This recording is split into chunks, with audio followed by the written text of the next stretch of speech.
Hi friends. నేను మీ నరసింహ. తెలుగు పల్లవి channel కి స్వాగతం. ఫ్రెండ్స్, ఈ రోజు మనం చెప్పుకోబోయే కథ విలువైన కానుక. ఇది ఒక కాశ్మీరు జానపద కథ. ఎత్తైన హిమాలయ పర్వతాల మధ్య ఒక చిన్న గ్రామం ఉండేది. ఆ గ్రామం మూడు వైపులా కొండలు, నాలుగో వైపున పెద్ద సరస్సు ఉండేవి. ఆ గ్రామం చేరుకోవాలంటే సరస్సు దాటి వెళ్ళడం ఒకటే మార్గం. అయితే విపరీతమైన చలి కారణంగా ఆ సరస్సులో జలం తరచూ గడ్డకట్టుకుపోయేది. అయినా గ్రామం చుట్టూ కావలసినన్ని లభించటం వల్ల ప్రజలు తమ దగ్గరున్నవి ఇతరులకు ఇచ్చి వారి దగ్గర ఉన్న తమకు కావలసిన వస్తువుల్ని తీసుకుంటూ వస్తు వినిమయ పద్ధతి ద్వారా జీవించసాగారు. గ్రామ సమీపంలో ఉన్న సరస్సు సంవత్సరంలో 8 నెలలు గడ్డకట్టుకుపోవడం వల్ల ఆ గ్రామం ఇతర ప్రాంతాల నుంచి విడిపోయి బయట ప్రపంచంతో ఎలాంటి సంబంధం లేకుండా ఉండేది. వస్తు వినిమయ పద్ధతితో కాలం గడపడం వల్ల వారికి 19వ శతాబ్దంలో సైతం నాణాలంటే ఏమిటో తెలియదు. వాటిని గురించి ఎవరు అసలు విన్నది కూడా లేదు. ఒకరోజు ఇద్దరు గ్రామస్తులు పొలానికి వెళ్తూ ఉండగా బాట పక్కన ఒక వెండి నాణెం మిలమిలా మెరుస్తూ కనిపించింది. వాళ్ళు దానిని ఆశ్చర్యంతో తీసి చూశారు. దానికి ఒకవైపున రాజు బొమ్మ, మరొక వైపున రాజముద్రిక ఉండడం చూసి మరింత ఆశ్చర్యపోయారు. ఏం చేయడానికి తోచలేదు. కొంతసేపు బాగా ఆలోచించాక గ్రామాధికారి దగ్గరికి తీసుకువెళ్లాలనుకున్నారు. ఆ గ్రామంలోనే మంచి తెలివైన వాడిగా పేరున్న వ్యక్తి గ్రామాధికారి. ఆయన కూడా నాణాన్ని చూసి అమితాశ్చర్యం చెందాడు. అంతలో మెరుస్తున్న ఆ గుండ్రటి వస్తువు హఠాత్తుగా కనిపించిందన్న విషయం తెలియడంతో గ్రామ ప్రజలందరూ దానిని చూడడానికి హుటాహుటిగా గ్రామ మధ్యంలో ఉన్న రచ్చబండ వద్దకు చేరారు. దానిని చూసి ఏమై ఉంటుందా అని రకరకాల అభిప్రాయాలు వెలిబుచ్చారు. దానిని ఏం చేయాలా అని ఒకరితో ఒకరు చర్చించారు. అయినా విషయం తెమల్లేదు.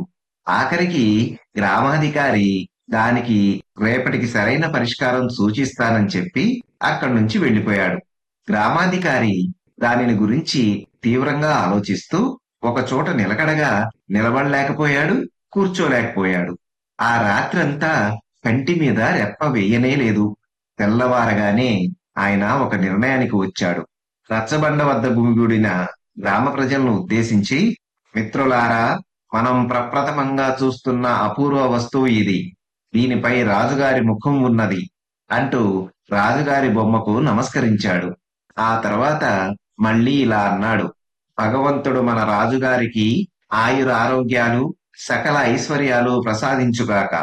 అత్యద్భుతమైన ఈ అమూల్య వస్తువును స్వయంగా గౌరవనీయులైన మన మహారాజు గారికి కానుకగా సమర్పించుకోవడమే ఎంతో సమంజసం.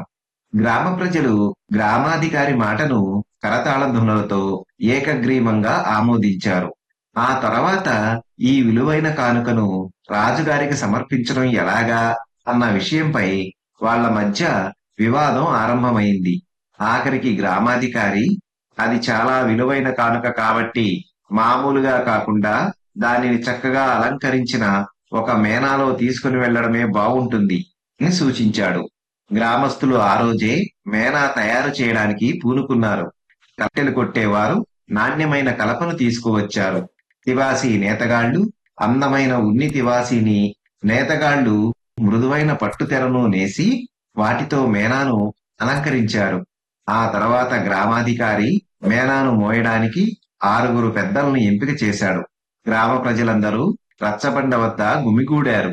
గ్రామాధికారి వెండి నాణాన్ని అందరికీ ఒకసారి చూపి భక్తి శ్రద్ధలతో దానిని ఒక పట్టుగుడ్డలో చుట్టి జాగ్రత్తగా తివాసీ మీద ఉంచాడు. అత్తవారింటికి తీసుకువెళ్తున్న కొత్త పెళ్లి కూతురిని చూస్తున్నట్లు ఆ నాణాన్ని చూసి గ్రామస్తులు తెగ సంబరపడిపోయారు. మేనాను సరస్సు దాటించడానికి పడవను సిద్ధం చేశారు. రాజును కీర్తిస్తూ స్త్రీలు పాటలు పాడుతుండగా మేనాను మోసుకుపోయి పడవలో ఉంచారు.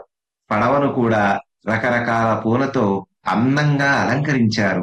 దూర ప్రయాణానికి కావలసిన ఆహార పదార్థాలు సమకూర్చుకున్నారు. గ్రామాధికారి పడవలో నిలబడి చేయి ఊపుతుండగా గ్రామస్తులు ఆయనకు వీడ్కోలు పలికారు. పడవలో మీనాకు గౌరవ స్థానం ఇచ్చారు. ఎవరూ దానికేసి వీపు చూపి నిలబడ్డం గాని, కూర్చోవటం గాని చేయకుండా జాగ్రత్త పడ్డారు. రాత్రి కాగానే దీపం వెలిగించారు. వారిలో ఒకరు తెల్లవార్లు మేలుకొని దానికి కాపలా కాశారు. ఆ పడవను వదిలి వారు ఇతర పడవల గుండా వెళ్తున్నప్పుడు మేనాలో ఉన్నది ఏమిటని ఎదురుపడ్డవారు అడిగితే రాజుగారికి విలువైన కానుక అని చెప్పేవారే గాని ఫలానా కానుక అని చెప్పేవారు కాదు. 3 రోజుల ప్రయాణం తర్వాత వారు రాజధానిని చేరుకున్నారు. నదీ తీరంలో 6గురు పెద్దలు మేనాను తమ భుజాల మీదకి ఎత్తుకున్నారు. వారు కానుకకు గౌరవ సూచికంగా కాళ్ల చెప్పులను కూడా తీసివేశారు. నడుము చుట్టూ తువాలు చుట్టుకున్నారు. వారిలో 4గురు మేనాను మోశారు. వారి ముందు ఒకడు రాజపతాకాన్ని చేతపట్టి నడవసాగాడు. గ్రామాధికారి మేనా పక్కన చేతులు జోడించి వినయంగా నడవసాగాడు. వారి వేషధారణను, శ్రద్ధాసక్తులను చూసి నగర ప్రజలు ఆశ్చర్యపోయారు. నగర ద్వారం వద్ద పన్నులు వసూలు చేసే అధికారి మేనాలో ఏముందో చూడాలన్నాడు.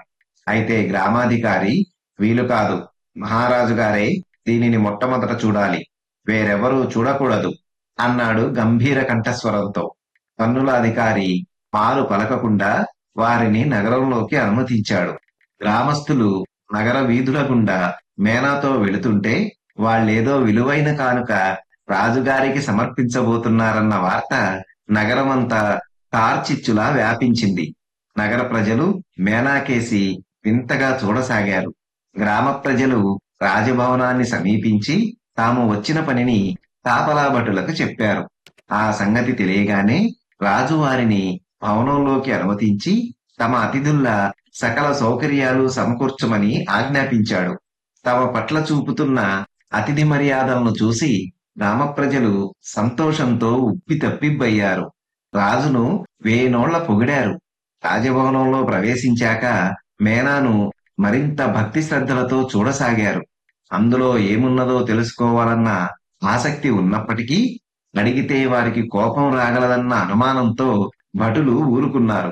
అదే సమయంలో రాజభవనంలో తమకు జరుగుతున్న గొప్ప గౌరవ మర్యాదలు చూసి గ్రామాధికారి, ఇప్పుడే ఇలా ఉంది కదా, మనం తెచ్చిన ఆ కానుకను చూశాక మహారాజు గారు సంతోషించి ఎలాంటి బహుమానాలు ఇచ్చి సత్కరిస్తారో ఏమో అని తన వారితో అన్నాడు ఎంతో ఆనందంగా.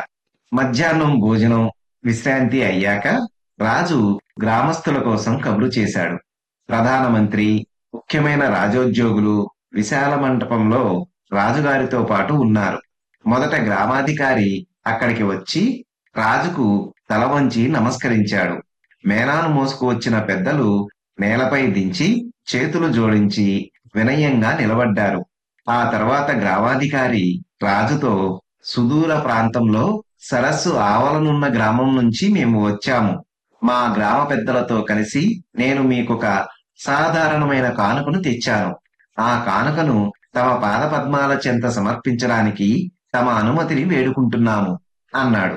చాలా సంతోషం. అంత దూరం నుంచి ఈ కానుకను ఇక్కడికి తీసుకురావడానికి మీరు పడ్డ శ్రమ, మీరు నా పట్ల చూపుతున్న విశ్వాసాన్ని, ఆదరాభిమానాలను చాటుతున్నది. ఇప్పుడే మీరు ఆ కానుకను ఇవ్వవచ్చు అన్నాడు రాజు మందహాసం చేస్తూ.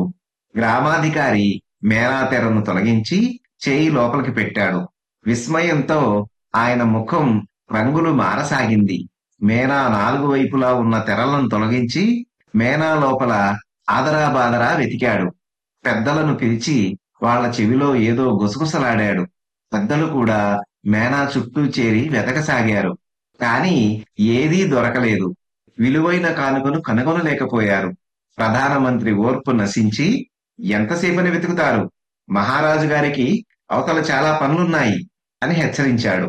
గ్రామస్తులు ఏమీ తోచక దిక్కులు చూడసాగారు. వాళ్ళు మేనాను మోసుకువచ్చే సంబరంలో అందులోని విలువైన కానుక ఎక్కడ పడిపోయిందో కూడా గమనించలేదు. రాజును ఇంతగా అవమానించినందుకు వారిని కఠినంగా శిక్షించాలని ప్రధానమంత్రి వారిని జైల్లో పెట్టడానికి రాజుగారి అనుమతి కోరాడు. అల్పులమైన మేము మహాప్రభువులైన తమరిని అవమానించడమా? క్షమించండి ప్రభు, అసలు ఏం జరిగిందో చెప్పడానికి నన్ను అనుమతించండి అని ప్రాధేయపడ్డాడు గ్రామాధికారి. వాళ్ళు వట్టి అమాయకులని, నిజంగానే కానుక ఇవ్వడానికి వచ్చారు తప్ప తనను అవమానించడానికి రాలేదని రాజు గ్రహించాడు. అయితే వాళ్ళ అమాయకతను పరీక్షించాలని రాజు నిర్ణయించాడు. వాళ్ళందర్నీ ఒక గదిలో ఉంచి వాళ్ళనే వంట చేసుకోమని, కావలసిన కాయగూరలను, వంట సామగ్రిని ఇవ్వమని రాజు ఆజ్ఞాపించాడు. మండుతున్న నిప్పు కణికలకు బదులు వాళ్లకు ఒక అగ్గిపెట్టె ఇచ్చేలా చేశాడు. అమాయకులైన గ్రామస్తులకు అగ్గిపెట్టెతో నిప్పు పుట్టించడం తెలియలేదు. అందువల్ల పచ్చి కూరగాయలను, ఆహార పదార్థాలను లాగే తిని ఆకలి చల్లార్చుకున్నారు. దీన్ని గురించి విన్న రాజుకు వాళ్ళ అమాయకత్వం అర్థమైంది. వాళ్ళను పిలిపించి జరిగిందంతా అడిగి తెలుసుకున్నాడు. ఆ తర్వాత గ్రామాధికారి చేతికి ఒక వెండి నాణాన్ని ఇచ్చి దాన్ని తిరిగి తీసుకుంటూ, ఇప్పుడు మీ విలువైన కానుకను పుచ్చుకున్నాను, సంతోషమే కదా అన్నాడు. తర్వాత రాజు వాళ్లకు తగిన బహుమతులిచ్చాడు. గ్రామంలో భూమి శిస్తును తగ్గించాడు. రాజుకు కృతజ్ఞతలు తెలియజేసి వారు సంతోషంగా గ్రామానికి తిరుగు ప్రయాణమయ్యారు. చూశారు కదా ఫ్రెండ్స్, ఇది ఈ రోజు కథ. మరొక మంచి కథతో తదుపరి వీడియోలో కలుసుకుందాం. ధన్యవాదాలు.